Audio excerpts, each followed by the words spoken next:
History Spotlight, brought to you by HEC Media and the Missouri Historical Society. Hello, I'm Dr. Jody Sowell, president of the Missouri Historical Society in St. Louis, and this is History Spotlight. St. Louis has a rich and complex election history, reflecting the city's evolving political landscape from the 19th century to the present. Chris Gordon, MHS's Director of Library and Collections, explains. Americans of all political persuasions can agree that voting is essential and that exercising one's right to vote makes a difference. Still, how we've cast our ballots hasn't always looked the same. Voting laws and practices have evolved as our nation has evolved. In 1805, after the Louisiana Purchase brought the lands west of the Mississippi under the control of the United States, the territory of Louisiana was created as the first territorial government in Missouri. With the new government, the territorial legislature established our region's first democratic elections. This marked an important step in the development of democratic practices in the newly acquired territories. Then, with Missouri's admission to the Union in 1821, citizens could participate even more directly in selecting elected officials and adopting new laws. At this time, and for much of the 19th century, voting procedures were quite rudimentary. Voters used pre-printed ballots or pieces of paper which were marked and then dropped in a ballot box. Since illiteracy was widespread within the general population, these ballots often used symbols to help voters identify respective candidates, which is how we came to use the familiar elephant and mule symbols for Republicans and Democrats.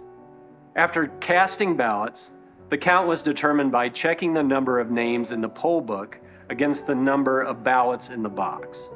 An election judge appointed by a local official recorded voter names in a poll book, and each voter had to swear an oath of eligibility. They had to attest that they fulfilled voting requirements, such as proving that their taxes had been paid and that they were U.S. citizens. Immigrants, for instance, were required to bring naturalization papers to verify their citizenship.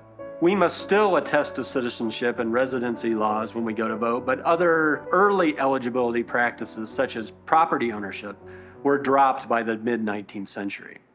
Of course, only white males were allowed to vote prior to the passage of the 15th Amendment, which expanded that right to African American men in 1870. And finally, the 19th Amendment ensured the right to vote to women in 1920. Where we go to vote has also changed. Polling places in those early decades were often informal, located in taverns or a country store, sometimes a courthouse, and election days often had the feel of a celebration or a festival. In St. Louis, political parties might hold torch-lit parades and shoot off fireworks while waving banners that promoted their candidates. And of course, there was always plenty of alcohol for the thirsty. Candidates took advantage of the proximity of polling places to taverns to buy barrels of whiskey and cider to fill the glasses of potential voters. However, as the years progressed and attitudes changed towards mixing alcohol and political campaign practices, voting became much more solemn and voting laws became more standardized. A significant shift occurred in 1845 when federal law established a national election day on the first Tuesday in November. Before this new federal legislation, states were allowed to set their own presidential election days as long as they were held before the first Wednesday in December.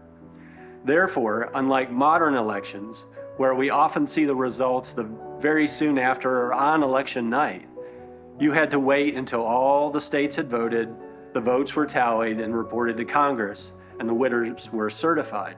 It would have made for some very long watch parties. There have been a few examples of very problematic election days. For example, in St. Louis in August 1856, Election Day turned violent. Anti-immigrant nativist groups, fueled by fears of illegal voting by non-naturalized immigrants, attacked the homes of Irish and German immigrants, the newspaper offices of St. Louis's German language newspaper, and even St. Louis University, because it was a Catholic university and associated with Catholic immigrants. The violence was severe enough to involve the local militia, who were called in to control the streets after running gun battles erupted. Such conflicts were notable exceptions, though. Over time, more standardized balloting practices and new election laws helped to reduce confrontations. In 1914, the Missouri Supreme Court upheld a law prohibiting liquor sales and bars and nightclubs from opening on Election Day, reflecting the influence of the Prohibition movement.